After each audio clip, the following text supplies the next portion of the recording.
মহাপুৰুষে এই কীৰ্তনৰ আপোনাৰ সমুদ্ৰ মন্থনৰ পদ কৰোঁতে তাতো এটা কথা উল্লেখ কৰিছে, পদ এটা আপোনালোকেও নিশ্চয়, ভকত দেৱক পান কৰাইলা অমৃত, নহয়নে? তাত দেৱতাসকলক ভকত বুলি কোৱা হৈছে। ভকত বুলি ক'লে অকল আমিয়েই নহয়, তেওঁলোকো ভকত। গতিকে বাকীবিলাক কথাত ইমান গুৰুত্ব এটা দিব নালাগে।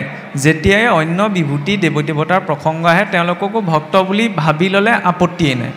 আৰু ভকতে ভকতৰ ওচৰত কি বিচাৰি যাব? হৰিভক্তিয়ে বিচাৰি যাব, নহয় জানো? সেই চিন্তাটো থাকিলে হ'ল।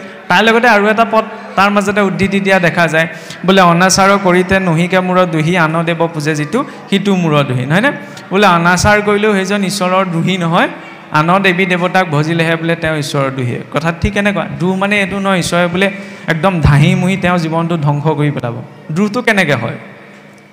মই আপোনাৰ লগত ভাল, খুব ভাল এটা সম্পৰ্ক আছে, নহয়নে? আপোনাৰ ওচৰত যেনিবা কিতাপ এখন আছে, মই আপোনাক নুখুজি আপুনি গম নোপোৱাকৈ আপোনাৰ ল'ৰাটোক খুজি আনিলোঁ। পিছত যেতিয়া আপুনি গম পাব আপুনি ভাবিবনে এই তেওঁ বুলিব মোৰ লগত ইমান ভাল, মোক খোজা হ'লে কি মই নিদিলোঁহেঁতেন নি? আকৌ মোৰ ল'ৰাটোক খুজিনো নিব লাগেনে? তেতিয়াহ'লে আপুনি মোক মনতে অকণ বেয়া পাবনে? অন্য ভাৱততো বেয়া নাপায়, ভাবিব কি মোৰ লগত ইমান ভাল হোৱাৰ পাছতো মই নিদোঁ বুলি ভাবিলে সেইকাৰণে মোৰ ল'ৰাটোক বিচাৰিলে। ঠিক তেনেহ'লে ভক্ত হ'লে ঈশ্বৰক বিচাৰিব লাগে, বাকী সকলোৰে প্ৰতি সন্মানহে।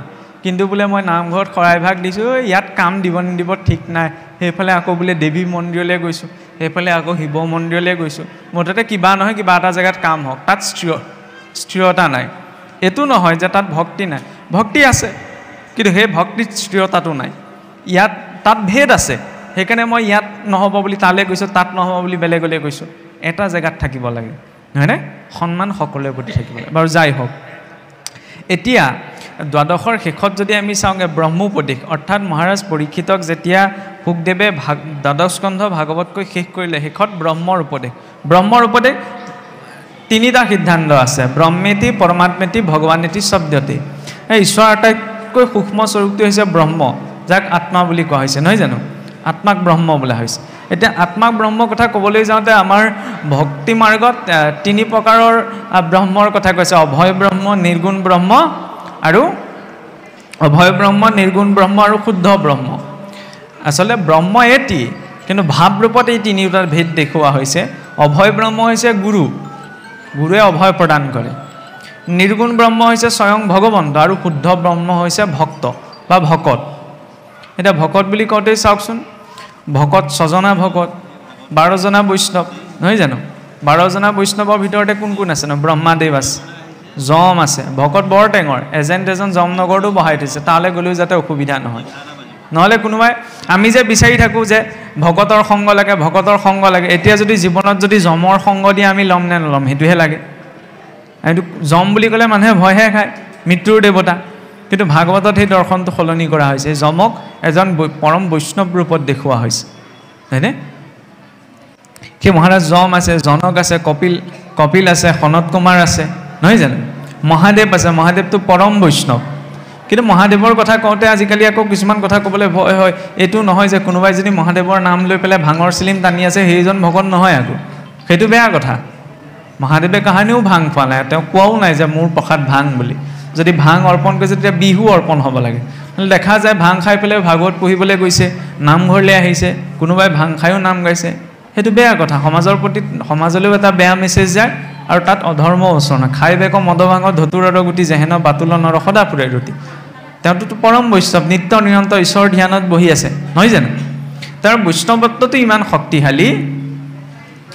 এই চতুৰ্থত যে প্ৰসংগ আহে সতীৰ দেহ ত্যাগৰ কথা, সতীৰ দেহ ত্যাগৰ প্ৰসংগ কেনেদৰে জড়িত হ'ল?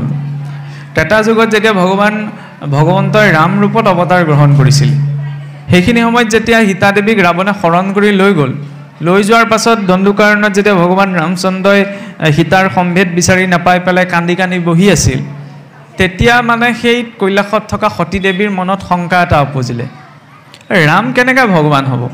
নিজৰ পত্নীক কোনে হৰণ কৰি নিলে তাকেই গম পোৱা নাই, আৰু এগৰাকী নাৰীৰ বাবে চিন্তা কৰি যিজন পুৰুষে কান্দিছে তেওঁ কেনেকৈ ঈশ্বৰ হ'ব পাৰিব?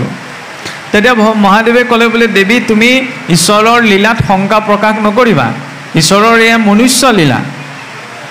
গতিকে যিজনক মই ধ্যানত বহি ধাৰণা কৰোঁ সেইজনেই এই ভগৱান ৰাম হয়। সতীয়ে সেইখিনি সময়ত হ'ব বুলি মনতে ক'লে, মুখেৰে ক'লে, কিন্তু মনেৰে মানি নল'লে। সংশয় এটা থাকি গ'ল। সেইকাৰণে মানুহে উৎসুকতাত কোনো কাম কৰিব নালাগে। দেৱী সতীৰ উৎসুকতাটো থাকি গ'ল। মহাদেৱে কোৱাৰ পাছতো যেতিয়া বকৰূপী ধৰ্মই মহাৰাজ যুধিষ্ঠিৰক সুধিছিল যে পথ কি, মহাজেন য়েন গতঃ স্বপন্থ, মহাজনসকলে যি পথ অনুসৰণ কৰে সেয়াই হৈছে বোলে ধৰ্মৰ পথ, নহয়নে? সেইকাৰণে আমি মূৰ্খ হ'ব পাৰোঁ, কিন্তু পূৰ্বৰ ঋষিমুনিসকল মূৰ্খ নাছিল। কৃষ্ণৰ নামটো সেইকাৰণে পালোঁ যেতিয়া সেই ঋষি গৰ্গই নামকৰণ কৰিলেহি। সেইকাৰণে এতিয়া অকণমান ইনডাইৰেক্টলি কিবা এটা কৈছোঁ আৰু, কৃষ্ণক যিদৰে মানিছোঁ এই কৃষ্ণ নামটো দিয়া ঋষি গৰ্গকো মানি লোৱাটো প্ৰয়োজন। কিন্তু ঋষিসকলৰ পৰম্পৰাক আমি নামানো, কৃষ্ণক মানিম, এইটো কোনো প্ৰকাৰে হ'বই নোৱাৰে। যাই হওক, এতিয়া কি হ'ল, সেই শংকাটো থকাৰ বাবে সতীদেৱীয়ে ভাবিলে যে মই ক'লে বুলিয়ে মানি নলওঁ, নুশুনিলে। স্বয়ং মহাদেৱে যেতিয়া কৈছে সতীদেৱে মানি ল'ব লাগিছিল, কিন্তু সেইখিনি সময়ত তেওঁ মানি নল'লে। মনৰ উৎসুকতাত কি কৰিলে, মই যে ৰামৰ পৰীক্ষা কৰি চাম, যদি মোৰ পৰীক্ষাত উত্তীৰ্ণ হয় তেতিয়াহে মই ভগৱান ৰামক এজন সাধাৰণ মনুষ্য নহয় বুলি মানি ল'ম। কি কৰিলে, সীতাৰ ৰূপটো গ্ৰহণ কৰি দেৱী সতী ভগৱান ৰামৰ সন্মুখলৈ গ'ল। এতিয়া সন্মুখলৈ যোৱাৰ লগে লগে ভগৱান ৰামে একেবাৰে তাৰ দৃষ্টিতে ধৰিব পাৰিলে যে এয়া সীতা নহয়, দেৱী সতীহে। গতিকে দেখাৰ লগে লগে ভগৱান ৰামচন্দ্ৰই ক'লে যে প্ৰণাম সতী দেৱী। আৰু এই বুলি কোৱাৰ লগে লগে সতীদেৱী নিজৰ বাস্তৱিক ৰূপটোত গুচি আহিলে। তেতিয়া ক'লে যে প্ৰভু, মই আপোনাৰ ওপৰত মিছাতেই শংকা প্ৰকাশ কৰিলোঁ। আপুনি যেতিয়া মই সীতাৰ স্বৰূপটো গ্ৰহণ কৰি অহাৰ পাছতো একে দৃষ্টিতে ধৰিব পাৰিলে যে মই দেৱী সীতা নহয় সতীহে, মই গম পাইছোঁ এতিয়া মোৰ বুজিবলৈ বাকী নাই যে আপুনি এজন সাধাৰণ মানুহ নহয়। এই বুলি কৈ পেলাই সতীদেৱী ভগৱান ৰামৰ ওচৰত প্ৰণাম কৰি পেলাই কৈলাশলৈ উভতি গুচি গ'ল। কৈলাশলৈ গৈ মহাদেৱৰ ওচৰত কথাটো ক'লেগৈ যে এনেদৰে মই ভগৱান ৰামক পৰীক্ষা কৰিবলৈ গৈছিলোঁ, কিন্তু মই সীতাৰ ৰূপটো লৈ যোৱাৰ পাছতো ভগৱান ৰামে মোক ধৰিব পাৰিলে। এতিয়া আৰু মোৰ মনত শংকা নাই যে ৰাম এজন সাধাৰণ মানুহ নহয়। তেতিয়া মহাদেৱে কি কৰে, দুখোজ পাছুৱাই গৈ পেলাই তেওঁৰ ওচৰত আঁঠু ল'লে যে দেৱী বৰ ডাঙৰ কাম কৰিলা। বোলে কি ডাঙৰ কাম কৰিলোঁ, খং কৰিব লাগিছিল স্বাভাৱিকতে, নিজৰ ইষ্ট দেৱতাৰ ওপৰত শংকা প্ৰকাশ কৰিছে। কিন্তু মহাদেৱে আঁঠু ল'লে। কিয় আঁঠু লৈ বহি দিলে? কাৰণ দেৱী, যাক মই নিজৰ আৰাধ্য জননী ৰূপত উপাসনা কৰোঁ, তুমি তেওঁৰ স্বৰূপটো ল'লা, গতিকে তোমাৰ ওপৰত এতিয়া মই পত্নীৰ ভাৱ ৰখাটো, পত্নীৰ দৃষ্টিৰে তোমাক চোৱাটো সম্ভৱ নহয়, কাৰণ তুমি মোৰ আৰাধ্য দেৱী সীতাৰ মাতৃ সীতাৰ স্বৰূপটো গ্ৰহণ কৰিলা। তেতিয়াহ'লে মহাদেৱৰ বৈষ্ণৱত্ব চাওকচোন, দেৱী সতীয়ে সীতাৰ ৰূপটো ধাৰণ কৰিহে গৈছিল। মহাদেৱে ক'লে কি যে তুমি সীতাৰ স্বৰূপটো গ্ৰহণ কৰাৰ কাৰণে তোমাৰ এই শৰীৰত এতিয়া মই পত্নী ভাৱত চোৱাটো সম্ভৱ নহয়, তুমি এই শৰীৰ ত্যাগ কৰা। সেইবাবে দক্ষৰ যজ্ঞৰ বিৰোধৰ জৰিয়তে সতীৰ দেহ ত্যাগ, সেইজন হৈছে মহাদেৱ, হয়নে? কিন্তু আন দেৱী দেৱতাৰ নামত কেতিয়াবা মহাদেৱৰ নিন্দা হৈ যায়, সেইটো হ'ব নালাগে। তেওঁতো পৰম বৈষ্ণৱ নাম যথাসম্ভু। আৰু সেইবিলাক ক'ৰ পৰা উপজে? সেইবিলাক এই ৰজু তমগুণৰ প্ৰভাৱতেই। কেৱল ধুনীয়া কথা দুটামান ক'লেই সেইকেইটা সত্বগুণ প্ৰধান বা সত্বগুণৰ পৰা ওলাইছে এইটো নহয়। সেইবাবে আমি যে শৰণ লওঁ, নহয় জানো, শৰণত কৃষ্ণত শৰণ বুলি কৈ দিয়াৰ লগে লগে যে সকলো শেষ হৈ নাযায় বুলি কোৱা হৈছে। কিয় কোৱা হৈছে? কাৰণ শৰণৰ 6টা পৰ্যায় আছে। সেই 6টা পৰ্যায়ত আমাৰ বিশেষ গুৰুত্ব এটা নাথাকে। প্ৰথম কি, শৰণীয়াজনে সংকল্প কৰে, অনুকূলেশ্য সংকল্প প্ৰতিকূলেশ্য বৰ্জনম, যে প্ৰথমতে ঈশ্বৰৰ অনুকূলখিনি জীৱনত গ্ৰহণ কৰা। ঈশ্বৰৰ অনুকূল কোনখিনি? শুদ্ধ অন্ন, শুদ্ধ বাক্য, শুদ্ধ কৰ্ম। প্ৰতিকূলেশ্য বৰ্জনম, ঈশ্বৰৰ প্ৰতিকূলখিনি ত্যাগ কৰা। বেয়া অন্ন, বেয়া খাদ্য, বেয়া বাক্য, বেয়া কৰ্ম, সেইখিনি ঈশ্বৰৰ প্ৰতিকূল, তাক বৰ্জন কৰা। ৰক্ষিষ্যভিধি বিশ্বাসো গৌতুপ্তে বৰ্ণম যথা, একমাত্ৰ ঈশ্বৰে যে নিয়ন্ত্ৰণ কৰ্তা সেই কথাটো স্বীকাৰ কৰা। আৰু সকলোৰে একমাত্ৰ আৰু একমাত্ৰ অভিভাৱক যে একমাত্ৰ ভগৱন্তই সেই কথাটো বিশ্বাস কৰি মানি লোৱা। পঞ্চমতে কি ক'লে? ৰক্ষিষ্যভিধি বিশ্বাসো গৌতুপ্তে বৰ্ণম যথা, দাস্যভাৱ। আমি যদিও নাজানো হোৱা বাহানা, নাজানো বিসৰ্জনগা হ'লেও জনাৰ অভিমান অকণমান ভিতৰত বহি থাকে। নাজানো বুলি কোৱাটো বহুত ডাঙৰ কথা। হনুমন্ত যেতিয়া সীতা দেৱীৰ সন্মুখলৈ গৈছিল, পৰিচয় নিজৰ ৰামৰ কিংকৰ বুলি কৈছিল। আমি যদি নিজৰ নামৰ আগত শ্ৰীটোৰ ঠাইত যদি চাকৰটো লগালোহেঁতেন, আমাৰ অভিমান বহুত নাইকিয়া হৈ গ'লহেঁতেন। বেলেগকৈ নল'ব, চাকৰি শব্দটো মৰ্যাদাই এই হস্যইকাৰডালেহে ৰাখি থৈছে, বাকী চাবলৈ গ'লে সকলো চাকৰ। বেয়া অভাৱত কোৱা নাই, কাৰণ মহাপুৰুষেই লিখি গৈছে ব্ৰহ্মাহৰ পুৰন্দৰ জাকেৰি চাকৰ।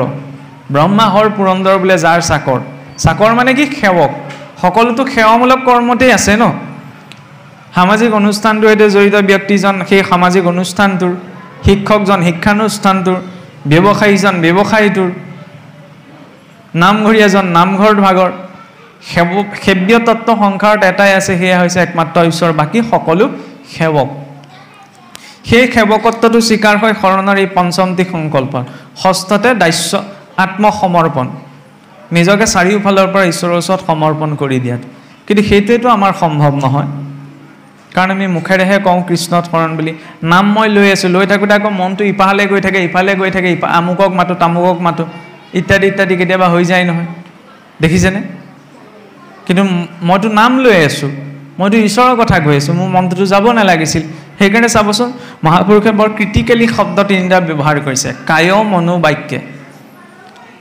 যে ভক্তি কৰিবলৈ হ'লে ভগৱানৰ নাম ল'বলৈ হ'লে কেৱল শৰীৰটো ইয়াত থাকিলেই নহ'ব মোৰ শৰীৰটো ইয়াত আছে মুখেৰে শৰীৰ কথা ক'বলৈ চেষ্টা কৰিছোঁ কিন্তু মনটো যদি বেলেগত আছে তেতিয়াহ'লে লাভ নাই কাৰণ মন এব মনুষ্যানান বন্ধনাত কাৰণ মোক্ষয়ো মুক্তি শৰীৰটোও নাপায় মুক্তি বাক্যও নাপায় মুক্তি আত্মায়ো নাপায় মানুহ মৰিলে আমি ভুলকৈ লিখোঁ যে তেওঁ বিদেশী আত্মাৰ সদগতি কামনা কৰিবলৈ ঈশ্বৰৰ ওচৰত প্ৰাৰ্থনা জনালে সেইটো শাস্ত্ৰৰ বিৰুদ্ধ বাক্য কেনেকৈ বিৰুদ্ধ বাক্য গীতাৰ সাংখ্য যুগত আমাক কি পৰিচয় দিলে আত্মাটোতো নিৰ্গুণ আত্মাক কোনো গুণ দুখে স্পৰ্শ কৰিব নোৱাৰে না জুইয়ে জ্বলাব পাৰে না পানীয়ে তিয়াব পাৰে না বায়ুৱে শুকুৱাব পাৰে আত্মা যেতিয়া কোনো গুণ দুখে যেতিয়া আত্মাক স্পৰ্শই কৰিব নোৱাৰে তেতিয়াহ'লে এইখন কি লিখি আছোঁ আত্মাৰ সদগতি কামনা কৰিলে আত্মা সদগতি কামনা কৰাৰ প্ৰয়োজনীয়তা আছে জানো নাই আত্মা স্বভাৱতেই মুক্ত কাৰ মুক্তিৰ কথা কোৱা হৈছে সেইটোৱে আমাৰ অস্পষ্ট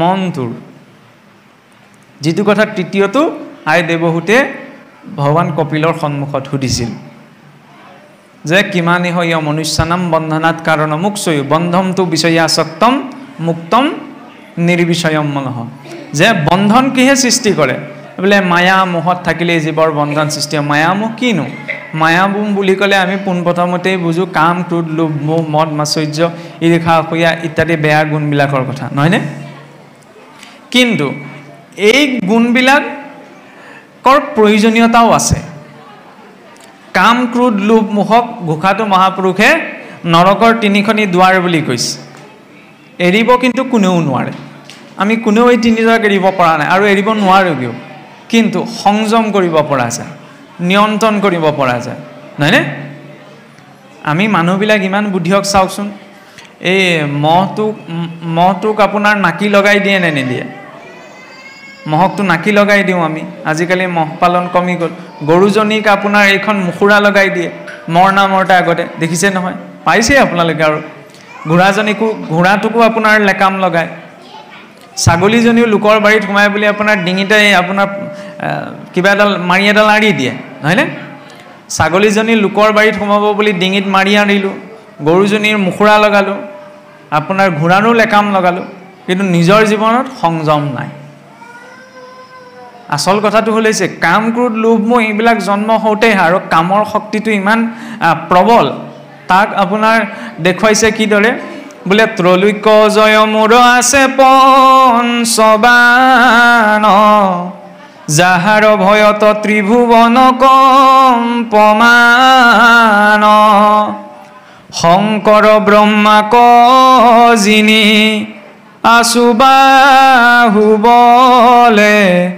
কোনে মোক জিনি বেক ইটোৰ বিতলে এইবিলাক কৈ থকা কথা একেবিলাকে মই এটাও নতুন কথা কোৱা নাই কিন্তু চাবচোন টিভিটোত মেৰিগল্ড বিস্কুটটো সকলোৱে চিনি পায় হয়নে নহয় কিন্তু টিভিটোত এডভাৰটাইজ দিতে চাবচোন এই মেৰিগল্ড বিস্কুটৰ এডভাৰটাইজ আজিও দি আছে বা সদায় দি থাকে এসপ্তাহ দিন এডভাৰটাইজটো দিয়া বন্ধ কৰি দিয়কচোন মানুহে মেৰিগল্ড বিস্কুট চিনি নোপোৱা হৈ থাকিব কালি ভাত মুঠি কিহে খালে সেইটোৱে মনত নাথাকে নহয়নে সেইকাৰণে ৰিপিটেশ্যনটো প্ৰয়োজন বাৰে বাৰে একেখিনি কথাকে মুঠি থাকিলেহে ওলাব কামৰ শক্তিটো ইমান বোলে ত্ৰৈলোক্য অজয় মোৰ আছে পঞ্চবান নিজৰ পৰিচয়টো নিজেই দিছে বোলে মোৰ গোটেই ত্ৰিভুৱন জয় কৰিব পৰা 5 প্ৰকাৰৰ বান আছে বোলে 5 প্ৰকাৰৰ শক্তি আছে জম্ভন বিজিম্ভন স্তম্ভন সন্মোহন নহয়নে কামৰ 5 প্ৰকাৰ আছে নহয় মনুষ্যৰ লেখাটো গণনা কৰাই নাই বোলে শংকৰ ব্ৰহ্মাক জিনি আছো বাহু বোলে হৰমোহনত নহয়নে আকৌ দেৱী সৰস্বতীৰ প্ৰসংগত ব্ৰহ্মাদেৱৰ বোলে শংকৰ ব্ৰহ্মাক জিনি আছো বাহু বোলে কামে নিজে কোনে মোক জিনি মেক ইটো ৰবি দলে আকৌ যি কামে বোলে স্বয়ং সেই শংকৰ ব্ৰহ্মাক জয় কৰি থৈছে এই আকৌ সৌৰমণ্ডলৰ ভিতৰত মোক জয় কৰিব পৰা এনেকুৱা কোন কোটা আছে তেতিয়াহ'লে আমি মানুহে নোৱাৰো কামে নিজৰ পৰিচয় দিছে ক্ৰোধটোতো তাতোতকৈ ভয়ংকৰ কামে বোলে পৰ্যায় সাপেক্ষে ক্ৰিয়া কৰে নহয়নে ক্ৰোধটো যদি মূৰৰ ওপৰত উঠিবলৈ হয় বোলে মুহুৰ সৰৰ ঘাৱে হৃদয় বিদাৰে কৈতবা লুকাইবে লোক দেখি অন্ধকাৰে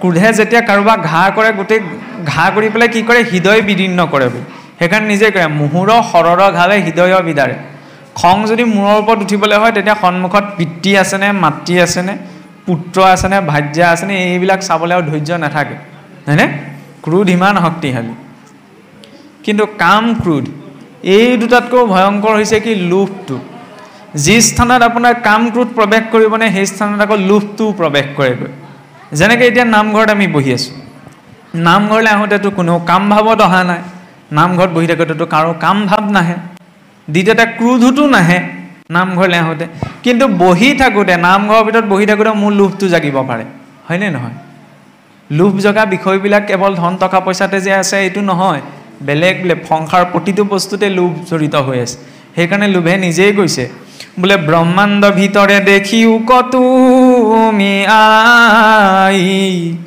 লোভিয়াত পৰে মনুষ্যৰ মন্দনাই যত পাৰে মানে তাৰ ভাল নকৰিব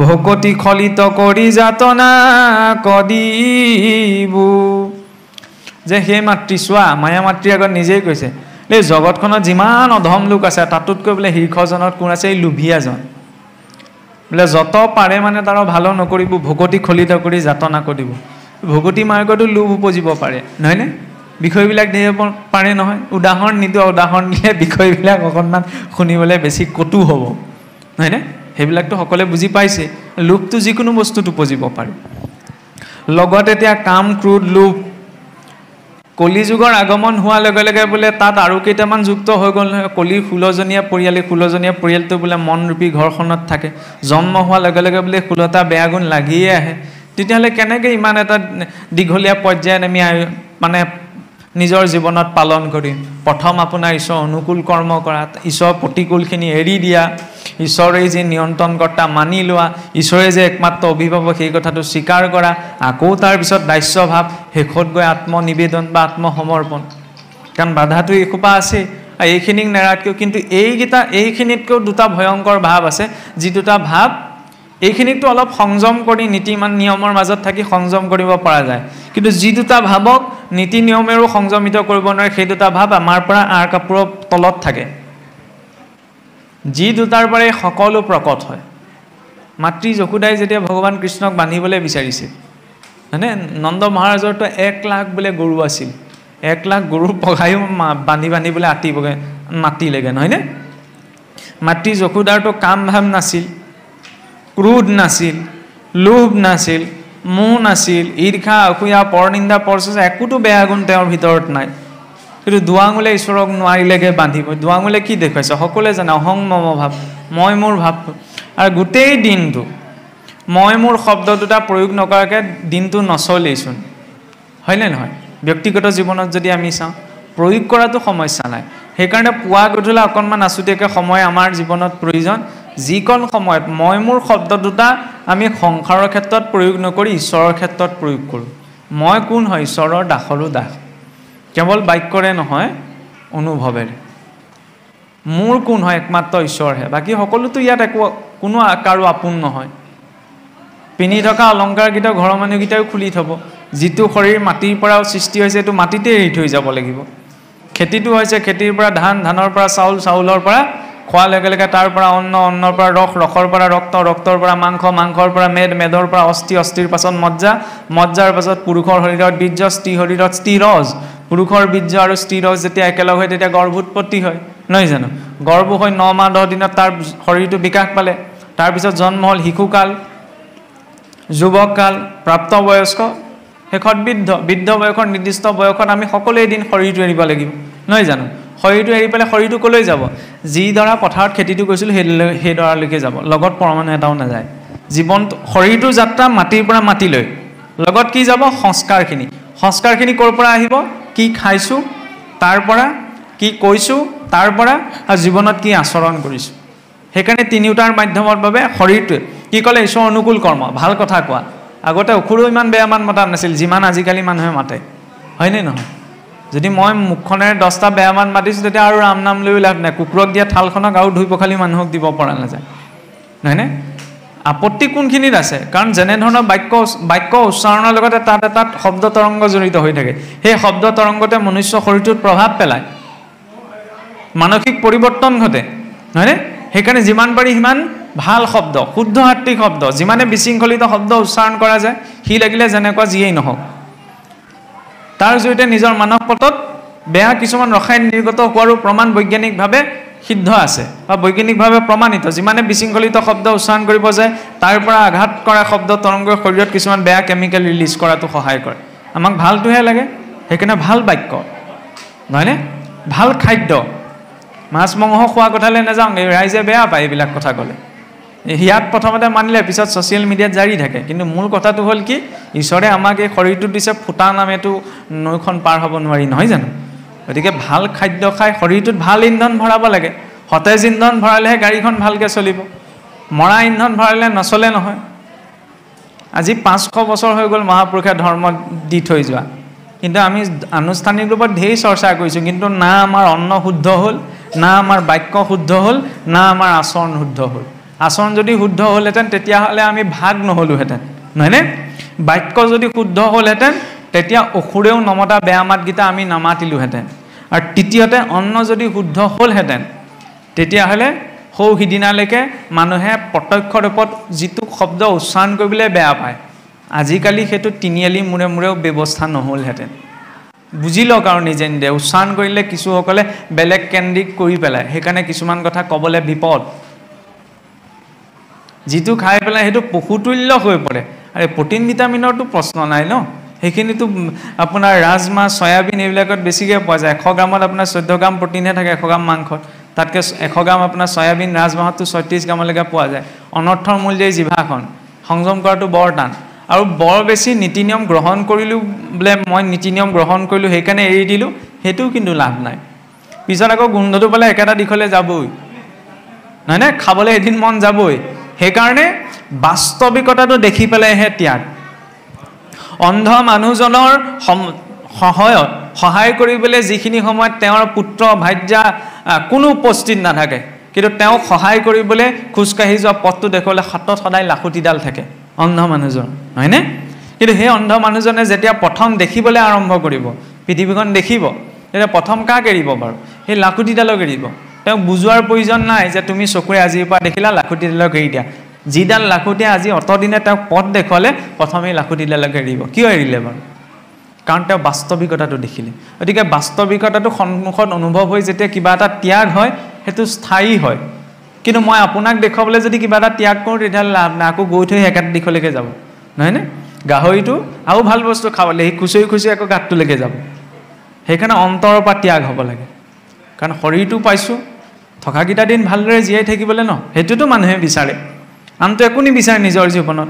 কাম, ক্ৰোধ, লোভ, মোহ, কামৰ প্ৰয়োজনীয়তা কোনখিনিত আছে? শাস্ত্ৰৰ কথাবিলাক ইমান সুন্দৰ চাওকচোন। কাৰণ কাম ভাৱৰ পৰাইতো জীৱৰ শৰীৰ এটা সৃষ্টি হয়, নহয় জানো? সেইকাৰণে শাস্ত্ৰত কোৱা আছে যে যদি প্ৰজা উৎপত্তি মানে কি? সন্তান, নহয় জানো? পুত্ৰ উপাৰ্জনম। গৃহস্থীজনে বিবাহ পাশত কিয় আবদ্ধ হয়? পুত্ৰ উপাৰ্জনম। পুত্ৰ মানে ল'ৰাৰ কথাই কোৱা হোৱা নাই, যিদৰে পুৰুষ শব্দে জীৱক বুজাইছে, পুৰুষ মানে মতা মানুহৰ কথা কোৱা নাই। ঠিক তেনেদৰে পুত্ৰ শব্দে কেৱল ল'ৰাৰ কথাই কোৱা হোৱা নাই, তাত কন্যা সন্তান, ল'ৰা সন্তান উভয়ৰ কথা কোৱা হৈছে। সন্তান শব্দটো আমাৰ বৰ বেছি প্ৰয়োগ নাই। কিয়? কাৰণ সন্তাপ প্ৰদায়তি সন্তান, সন্তানে সন্তাপহে দিয়ে। পুং নাম নৰকাত্ৰায়তি পুত্ৰহ, পুত্ৰই নৰকৰ পৰা পিতৃ মাতৃক উদ্ধাৰ কৰে। এইখনকতো নৰক বুলি কোৱা হৈছে। আমাৰ মানুহে কয় নে নৰক বেলেগ এখন নাই বুলি, এইখনি। তো এইখনি, ইয়াততো নিজৰ বুলি ক'বলৈ একো নাই, হ'লেও নিজৰ নিজৰ বুলি ফিট মাৰি ফুৰিছোঁ। কাপোৰ কানি নিজৰ, ঘৰ দুৱাৰ নিজৰ। আমি সেইটো চৰাই, যিটো চৰাই যিটো ডালত পৰে নিজৰ বুলি কৈ দিয়ে, হয়নে? তাতোতো আমাৰ মই মোৰ ভাৱটো জড়িত হৈ আছে। গতিকে চাবলৈ গ'লে কিমান এটা মানে জটিল প্ৰক্ৰিয়াৰ মাজত সোমাই আছোঁ। এফালে আমি সঁচাটোও জানো যে কাম ক্ৰোধ লোভ মোহ এইবিলাক অনৰ্থৰ মূল, তথাপি এৰিব নোৱাৰোঁ, হয়নে? সেইকাৰণে সকলোকে ঈশ্বৰমুখী কৰি দিবলৈ কৈছে। কাৰণ যদি সন্তান জন্মৰ বাবে বীৰ্য নিক্ষেপ হৈছে তেতিয়াহ'লে তাক ধৰ্ম বুলি কোৱা হৈছে। কিন্তু ভোগৰ নিমিত্তে যদি বীৰ্য নিক্ষেপ হৈছে, কিছুমান কথা মোৰ মুখৰ পৰা শোভা নিদিয়ে, হ'লেও কৈছোঁ আৰু, তেতিয়াহ'লে তাক অধৰ্ম বুলি কোৱা হৈছে। কামৰ প্ৰয়োজনীয়তা আছে সন্তান সৃষ্টিৰ বাবে, ত্যাগ কৰিবলৈ কোৱা নাই, লাগিব, কিন্তু তাত সংযমৰ বান্ধন। দ্বিতীয়তে ক্ৰোধ, ক্ৰোধৰো প্ৰয়োজন আছে।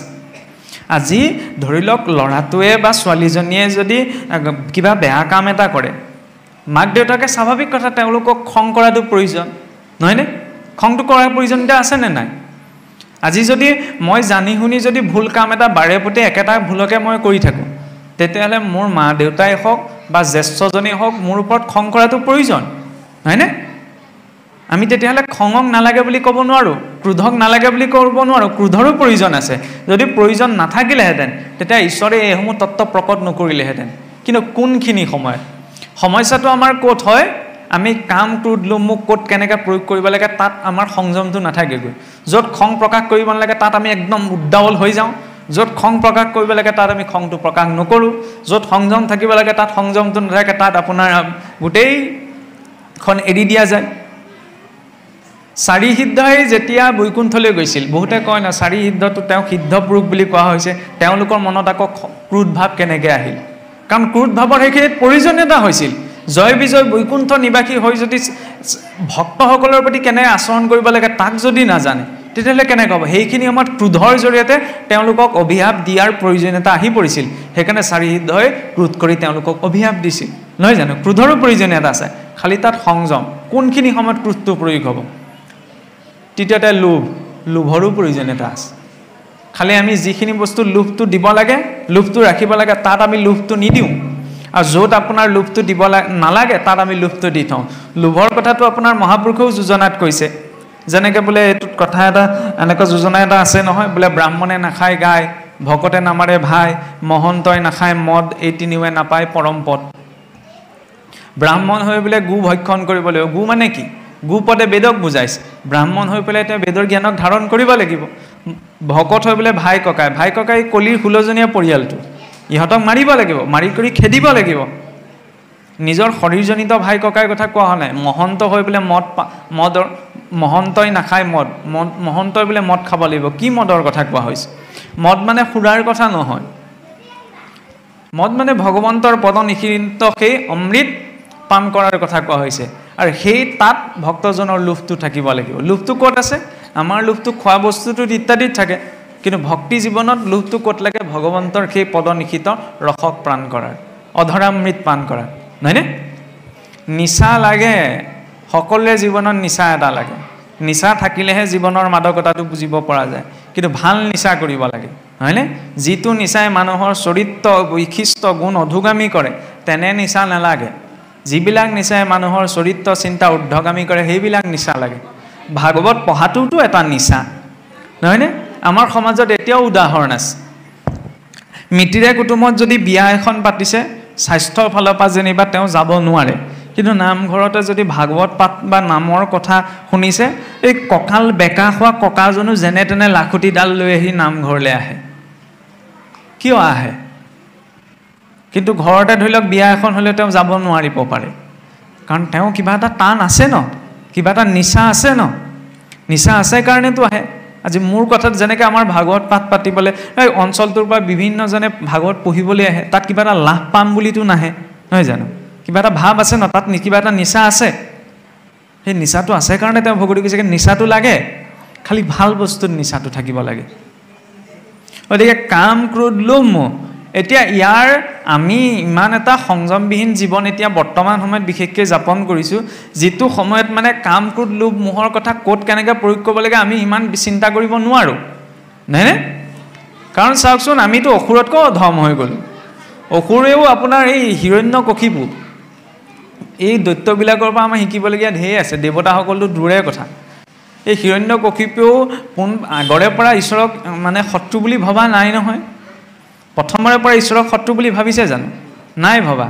যেতিয়া আপোনাৰ বৰাহৰূপী নাৰায়ণে হিৰণ্যাক্ষক বধ কৰি থৈ গ'ল, সেই বাৰ্তাটো নাৰদদেৱে গৈ কশিপুক দিলেগৈ, তেতিয়াৰ পৰাহে ভাবিছে যে মোৰ ভাতৃক হত্যা কৰিলে যেতিয়া মই ভাতৃক হত্যাৰ প্ৰতিশোধ লওঁ। ভায়েকৰ প্ৰতি অকণমান স্নেহ আছিল নহয় জানো? দৈত্য আছিল যদিও, সেইকাৰণেতো ভাতৃক হত্যাৰ প্ৰতিশোধ লোৱাৰ কথা ভাবিলে, যদিও অসুৰ আছিল। সেই অসুৰৰ পৰা শিকিব লগা কি আছে জানে? এই ভাতৃ স্নেহটো আজিকালি নাইকিয়া হৈছে। সীমাৰ লগত লাগিয়ে গোটেই জীৱনটো নমতা নমতিকে থাকে, ধৰ্ম কৰ্মৰ কথা দূৰতে থওক। যিটো ভাতৃ স্নেহ অসুৰৰ ভিতৰত ইমান প্ৰবল আছিল, এই ঈশ্বৰৰ বিৰুদ্ধে গুচি গৈছিল। আজিৰ যুগত সেই ভাতৃ স্নেহটো কোনোবাখিনিত অভাৱ হৈছে, নহয়নে? সমস্যা গতিকে কাম, ক্ৰোধ, লোভ, মোহে সৃষ্টি কৰা নাই, এই সংস্কাৰটোৱে। হিৰণ্যাক্ষয়ো মুকুটটো ইন্দ্ৰৰ পৰা কাঢ়ি আনি নিজৰ মাতৃৰ চৰণত দিছিল। কাহানিও অসুৰবিলাকেও মাক দেউতাকক গালি পৰা নাই, আজিকালি আকৌ গালি পাৰি দিয়ে নহয়, হয়নে নহয়? অসুৰেও গালি পৰা নাছিল, আজিতো মানুহে গালি পাৰে। তেতিয়া সমস্যা কিহে কৰিছে? কাম, ক্ৰোধ, লোভ, মোহে নহয়, সমস্যা এই সংস্কাৰৰ অভাৱে। সেই সংস্কাৰখিনি লাগিব, সেইকাৰণেতো নীতি নিয়মবিলাক দিয়া হ'ল। এতিয়া ইমানখিনি চিন্তা কৰিলে কাৰো সময় নাই। আচল কথাটো হ'ল সেইটো, নহয় জানো? বিজ্ঞান প্ৰযুক্তিবিদ্যাৰো মানে বিকাশ হৈছিল কি? দুটা সমস্যা সমাধানৰ বাবে, যাতে মানুহে কম সময়ত বেছি কাম কৰিব পাৰে আৰু মানুহৰ জীৱন প্ৰণালীটো যাতে সহজ সৰল হয়। কিন্তু আজি ব্যৰ্থ। কেনেদৰে? খেতি কৰি থকা খেতিয়কজনক যদি সোধেকে বোলে জীৱনটো সহজ হ'লে, তেওঁ এই বোলে বতৰ পানী একো ঠিক ঠাক নাই, আগৰ নিচিনা গাত বলো নাই, খেতি কৰিবলৈ এইখন সমস্যা। তেওঁ সমস্যা আছে তেওঁৰ জীৱনত।